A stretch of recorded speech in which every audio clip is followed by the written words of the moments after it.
حضرت یونس علیہ السلام کو اللہ رب العزت نے عراق کے قدیم شہر ننوے کے باشندوں کی طرف نبی بنا کر بھیجا۔ یہ 1 لاکھ سے زائد نفوس پر مشتمل ایک بڑی بستی تھی، مگر یہاں کے لوگ شرک اور بت پرستی میں بری طرح مبتلا تھے۔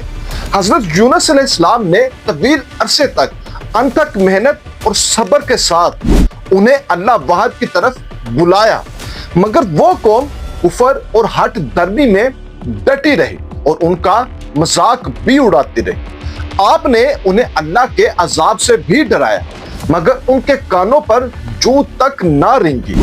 وہ اپنی غلطیوں پر اصرار کرتے رہے اور رسول کے پیغام کو ٹھکرا دیا۔ جب حضرت یونس علیہ السلام نے اپنی قوم کی طرف سے مسلسل انکار اور سرکشی دیکھی تو آپ کی طبیعت پر غصہ اور مایوسی غالب آ گئی، اور آپ کو یوں محسوس ہوا کہ اب ان پر عذاب ہی آنے والا ہے، اور آپ اللہ کی اجازت کا انتظار کیے بغیر اس بستی سے ناراض ہو کر نکل پڑے۔ یہ ایک اجتہادی خطا تھی، یعنی ایک نبی کی طرف سے حکمت عملی میں عجلت۔ آپ سمندر کی طرف تشریف لے گئے اور ایک مسافروں سے بھری ہوئی کشتی میں سوار ہو گئے۔ کشتی ابھی سمندر کی گہرائیوں میں داخل ہی ہوئی تھی کہ اسے شدید طوفان نے گھیر لیا اور لہروں نے اسے ڈگمگا دیا۔ سمندر کی وحشت اور طوفان کی شدت سے ناخدا نے یہ محسوس کیا کہ کشتی میں کوئی ایسا شخص موجود ہے کہ جس کی وجہ سے یہ آفت آئی ہے۔ تو کشتی کے لوگوں نے یہ مشورہ کیا کہ کسی ایک شخص کو بوجھ کم کرنے کے لیے سمندر میں پھینک دیا جائے، اور فیصلہ پورا اندازی پر چھوڑ دیا گیا۔ جب پہلی بار پورا ڈالا تو نام حضرت یونس علیہ السلام کا نکلا، جو وہاں موجود تمام لوگوں میں نیک اور صالح تھے۔ لوگوں نے ان کی نیکی کی وجہ سے ہچکچاہٹ محسوس کی اور پورا دوبارہ ڈالا، لیکن پھر بھی پورا حضرت یونس علیہ السلام کا ہی نکلا۔ جب تیسری بار یہی کیا گیا تو پھر بھی نام انہی کا ہی نکلا۔ آپ علیہ السلام سمجھ گئے کہ یہ اللہ کی طرف سے کوئی آزمائش ہے۔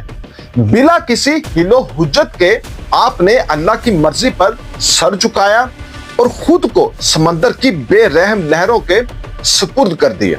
جیسے ہی حضرت یونس علیہ السلام پانی میں گرے تو اللہ کے حکم سے ایک بہت بڑی مچھلی تیزی سے آئی اور انہیں سالم نگل گئی۔ اللہ رب العزت نے مچھلی کو وہی فرمائی تھی کہ وہ آپ کے گوشت کو نہ کھائے اور نہ ہی ہڈیوں کو توڑے، بلکہ صرف اپنی گہرائی میں پناہ دے۔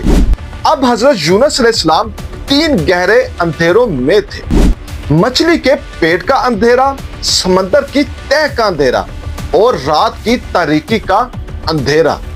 اور یہ وہ مقام تھا جہاں ظاہری طور پر زندہ رہنے کی کوئی امید باقی نہیں رہتی، اور انسان کا سہارا ٹوٹ جاتا ہے اور وہ اپنے رب کے سوا کسی سے بھی مدد کی توقع نہیں رکھ سکتا۔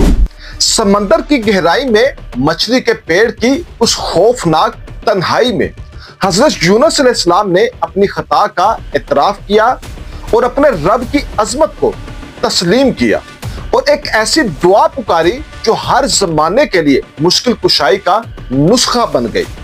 وہ دعا جسے آیت کریمہ کہا جاتا ہے: لا الہ الا انت سبحانک انی کنت من الظالمین۔ تیرے سوا کوئی معبود نہیں، تو پاک ہے، بے شک میں ہی ظالموں میں سے ہو گیا۔ یہ دعا دراصل توحید، اللہ کی پاکیزگی اور اپنی غلطی کا مکمل اعتراف ہے، اور یہ وہ کلمات تھے جو عرش کے نیچے سے سنے گئے اور جن کی طاقت نے 3 گہرے پردوں کو چیر دیا۔ اللہ پاک نے قرآن پاک میں فرمایا کہ پس ہم نے اس کی دعا قبول کی اور اسے غم سے نجات دی، اور ہم ایمان والوں کو اسی طرح نجات دیا کرتے۔ چند ایام بعد، جن کی مدت کے بارے میں مفسرین کے مختلف اقوال ہیں، اللہ کے حکم پر مچھلی نے حضرت یونس علیہ السلام کو ساحل پر اگل دیا۔ آپ بہت نڈھال اور بیمار تھے مگر زندہ تھے۔ اللہ رب العزت نے اپنی رحمت سے آپ کے قریب ہی